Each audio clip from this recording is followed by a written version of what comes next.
Hi, Shemas Eivers. I'm here representing the Boole Investment Syndicate, but that's not really fair because to some degree it must be understood that a syndicate is a group of individuals who have all sorts of different aims and goals, investment goals as well as everything else.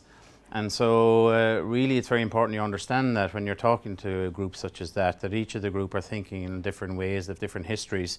It's not like you're coming into a company of people who are thinking in a certain direction or have some strategic common goal. The HBAN slash Cork big syndicate that we're involved in here, I put it down, there's 9 syndicates and we kind of go, we're 7 of 9 if any of the Star Trek fans out there. It's important that you know, we're still a learning phase as well. Like, we're not a professional investment group, so you know you have to understand that again when you're talking to us, that we need to be handheld sometimes. Like, we are, like I said, a group of individual people who are trying their best to get involved in the investment world, if you like. And sometimes it's not all about the money people kind of think it is. There's a certain amount of actually learning off the people in the group. And while everybody wants to return, there is a bit more than just the investment, pure financial side of it, I think. It's a bit of a kind of a club. It's almost like a, you know, like a share club, you know, where people are putting in maybe 100, we're putting in maybe bigger amounts, but you want a return, but it's not the only thing you want out of it. You want a bit of involvement, and both at the group that you're in and also the companies. You know, as we would progress, we're formalising things more. So, I mean, Gareth there from ePub, I think the first guy that ever came into us. I think if he came in that day with the new Facebook, we probably still wouldn't have invested in him because we would have found 20 different ways to say no. You know, as time goes on, the group kind of consolidates. You start following the group, other members in the group, and I suppose we're getting better at kind of just understanding what we want to achieve ourselves. So we will be doing a bit more formalised and saying these are the things we want you to present to us, whereas before we kind of said come in and present. That helps, I think, the people coming in as well, but it also means that when we're looking at 3 or 4, we have something kind of common ground to work around. The other thing to understand is we're all generally, maybe not like the US where you have angels who are semi-retired. Unfortunately, I haven't reached that stage in life yet, as Teddy hasn't kind of done enough business there to drive me into the retirement. But anyway, he's looking for me to go.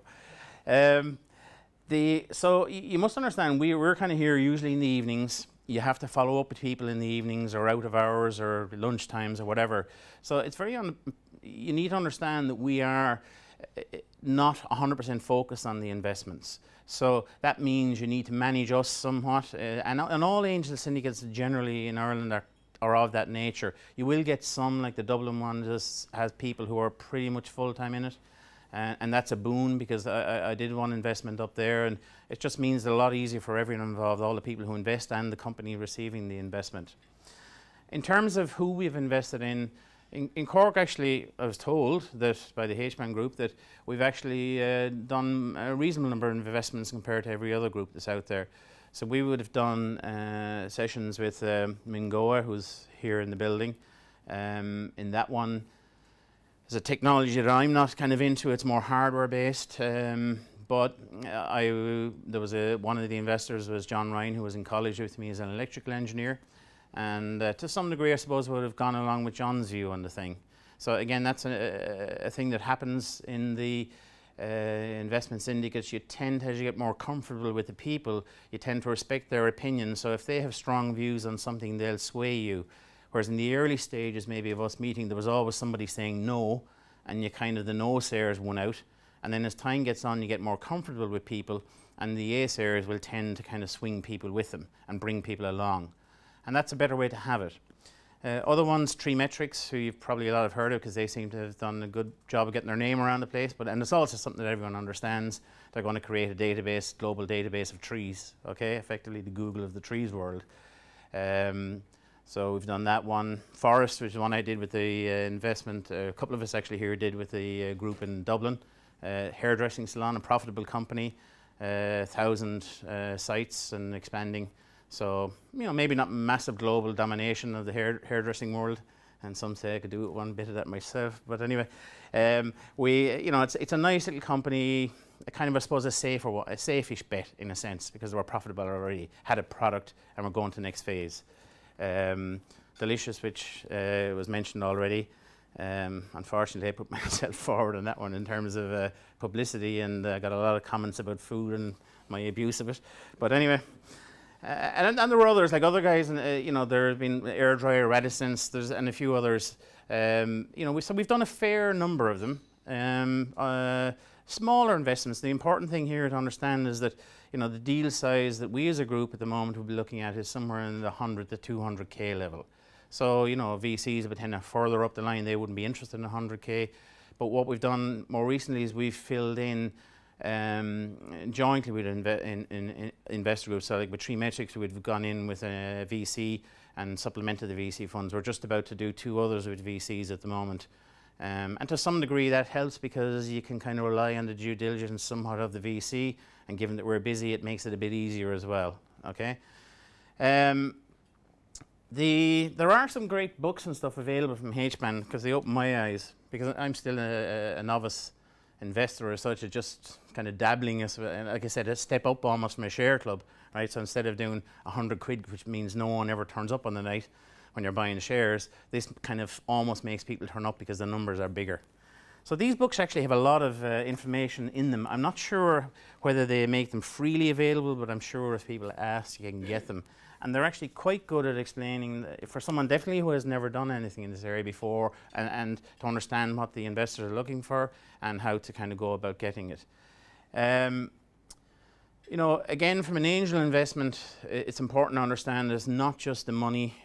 But from our side, I know all the people say we want the money, but there's a little bit of the, you enjoy doing it as well, and you're learning. And I definitely kind of, when you go to the presentations, you're absolutely enthused by the different type and quality of people that come forward to present, that they're just amazes me sometimes, kind of the ideas that are out there. And sometimes when you're in your own little box upstairs doing your own thing with your own customers and technology, you kind of get a narrow view, and that so I like that piece of outside of the money side. But from the recipient of the money, the people who are obtaining the funds, it's important to understand that they get, or should be getting, some kind of contact mentoring. You can have the contacts of the people around the table, and not necessarily the people that invest. So in other words, if we're a group and we've got, say, 15 to 20 people in the group, and maybe 4 invest, that doesn't mean the rest of the group is closed off to you, because the other guys can ask them for a favor. So there's a contact network you're getting from the group, and a lot of people don't maybe use that enough or consider the value of that. And the other thing is mentoring. And people, like, I've never refused anyone who asks for advice. I always qualify by saying, hey, I'm a very narrow, I know my own piece, that's all I know. But if you want to meet me on a Sunday morning for a couple of hours, I've absolutely no problem meeting you. And once you understand that, and I don't make any kind of play of the fact that I know anything extra, but sometimes when you're talking through something with people, it helps them, okay? And I have had a few scars over the years, which war stories are sometimes the way you learn, so that you don't make the same mistakes. So that's the kind of general about, the group and the kind of dynamics of it, and why it's important from you as someone who's looking for investment. So what are we looking for when people come in here? Well, in my view, it's actually people first, more so than the idea. I mean, the classic books say there's people, there are the product or the idea, the solution, or whatever it is, and then there's the exit. To my mind, the exit is probably the last of that by a long shot, and it's sometimes very hard to see the exit. My honest belief is that if there's something really good and it's making loads of money, there's someone going to buy it somewhere along the line.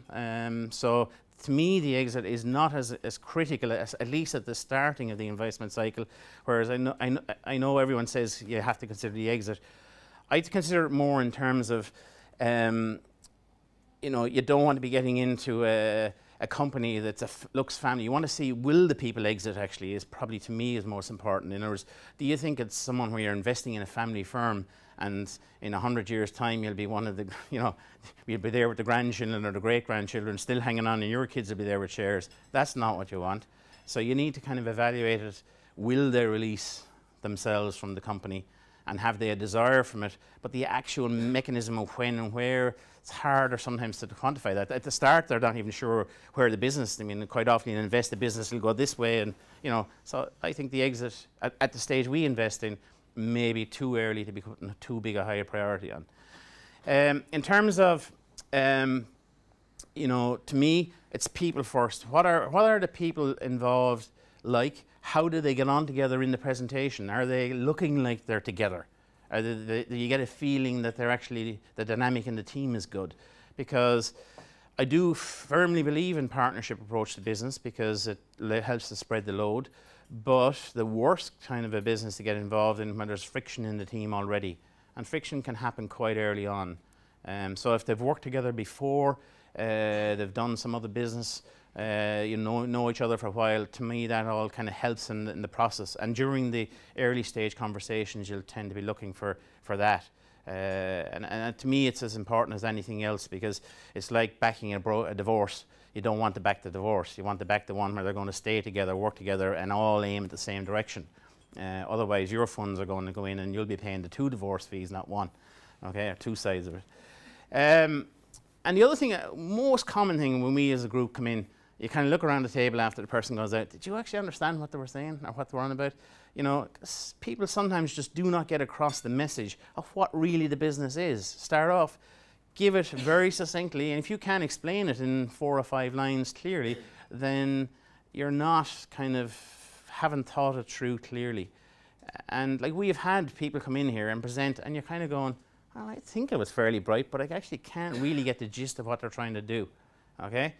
And it's not necessarily how you want to make money, it's just even what the thing is about, right? Never mind the making money out of it, okay? So you need clarity on all pieces of what you're doing.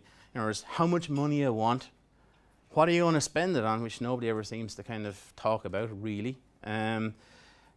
Who's going to be involved in the business, and the number of times you kind of, you're not sure whether the 2 guys up there are fully involved, and you find one guy is in a company and he's working part-time and he's intending to keep that company going. You know, the old Dragon's Den mistakes of, you know, they don't like investing in when you're not sure whether the guy is 50% in the business or 60% in the business or 70%. You want 100% commitment generally. And you definitely, if there's any doubt about that, you need it really clear early on, not to kind of find out when you're kind of half-hooked, because you'll be lost very quickly then.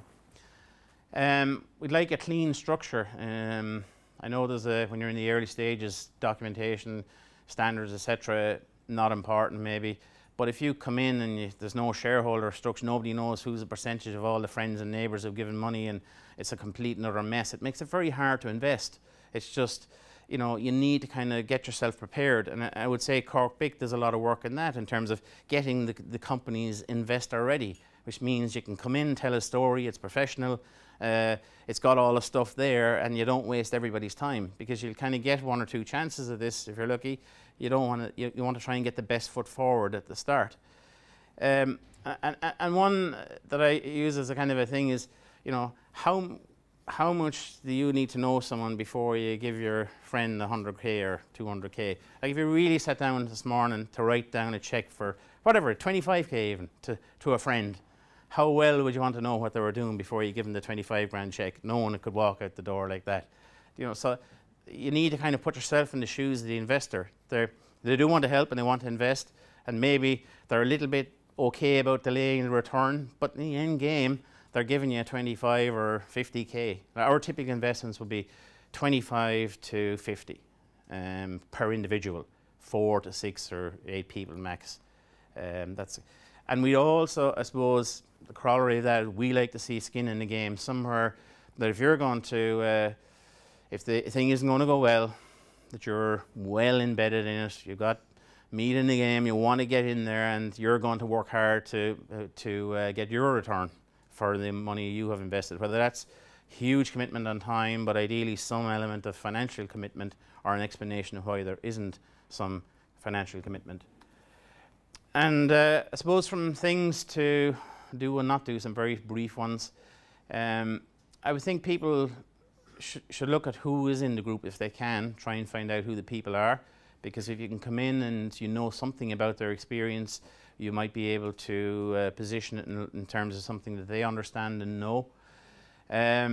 the follow-up meeting, I would say, is where most things die. So in other words, you'd come in here, they did present what they were going to do. Someone says, yeah, I'll follow up on that. So the dynamics for us are, someone goes, I'll take my busy schedule and I'm going to take a day to go out and I'll spend 3 hours with the guys or 2 hours with them in the evening or at lunch. And I'll come back to the group and maybe 2 people go out. But what quite often happens is during that phase, you're still selling. And if you can have everything prepared, you know, this guy is coming in to invest in the money in the company. What can I give them to make them invest? Sell to them. Give them all the things you think they'll need. Have it ready, rock and roll. Don't have them trawling through loads of questions just to drag it out of you.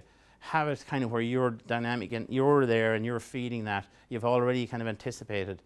Like my father, when I was younger, when he'd be out doing a job somewhere, he'd go, hammer, hammer, hammer, and he'd say, and you go, gee, run around getting the hammer, and he'd say, you should anticipate my needs. You should know I was going to use a hammer, need a hammer, right? So it's the same thing here. You need to get, that was his favourite phrase, anticipate. So it's the same, I think, if you can get ahead of the game and anticipate what the investors want, then it makes it an awful lot easier for the people, and they go back and they give a positive feedback to the rest of the group. I'm a believer in keeping things simple, so even if it's a complex business idea, try and simplify it down.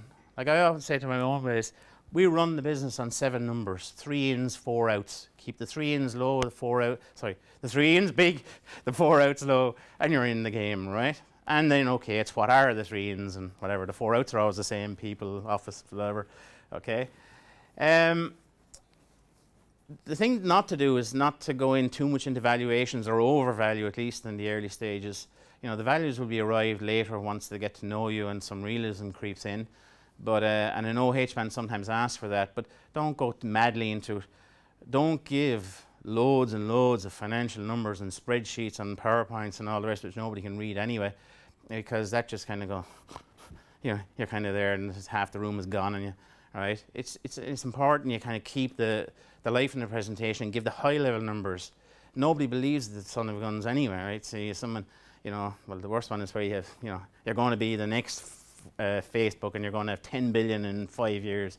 You know, great, okay, maybe you will, maybe you won't, okay? But we don't really want to see that. It's more something a little bit more realistic, or talk about the general trend of it. I mean, definitely we don't want to see a detailed financial cash flow model or not a cash flow, sorry, a detailed P&L going forward 5 years with $1 billion revenue at the end of it and, you know, 400 million profit. I don't think it makes sense anyway. And don't give, the last one I suppose is, kind of think about it as an investor presentation, because sometimes we've seen customer presentations, which, and what that is you're going to sell what you're delivering to a potential customer. And that's a totally different pitch than when you're going to come in here and pitch to a group of investors who's going to give you their 25 grand hard-earned after-tax money, which has caused them sweat and blood to get before they give it out to you, in the hope that they're going to get something back in the long distant future. Okay, so that's, like I said, I am just a guy is in here with a group. We have a bit of fun doing it. That's definitely part of it. Obviously, we'd like to see the money. We haven't seen much yet back. But long term, you're in this game. You're not throwing money in that you shouldn't be throwing money in that it's family money that you can't afford to lose, for sure. But you obviously don't take the view that you're going to lose it. You're hoping for a good return. And these kind of things I was talking about are about how you can help us to make that jump into your company. And then keep the contact going. I have examples where, you know, a company office was flooded over Christmas, blah, blah, blah. And I said, well, did you think of ringing us here? Like, we have a few offices in here. You know, we could have put you in here for a week or two when the thing was drying out, or temporary. You know, you must ring your base. You must keep in communication. What a worst thing happens, we've had it already, where someone comes along and, you know, we're going to be dry in 3 weeks. I say, God almighty, why didn't you come to us before now? Or if you were giving us financial information as you went along, you know, and you know, the contract didn't happen that I thought it was going to happen. You know, okay, that's bad planning. That's straight away kind of going, well, the second investment round is going to be harder to persuade people to now because you're giving us no warning. And you're kind of going, all right, you don't invest here, we're going to liquidate. And you're kind of thinking, well, maybe you're the guy that's going to be liquidated. You know, so you need to kind of think, and not just the initial kind of investment, is what you're going to do with them afterwards. Keep in contact, keep the sales numbers. So anything that you get positive tell, but more importantly almost is any negative things you tell. So you keep them involved, and maybe they'll go, well, actually, I might be able to help out on that. So it's far better to do that, because these are people who are in the business. A lot of them are way more skillful than me, who's up here talking to you today. There's huge depth in a group like this. You have to take advantage of it. Hiding in the corner and popping up every now and then, give me some money, is not a great idea. Okay? You're really gambling with your future. That's all I want to say. I'll pass you over to Bill now, who said, I didn't think I want to go on after him, but anyway.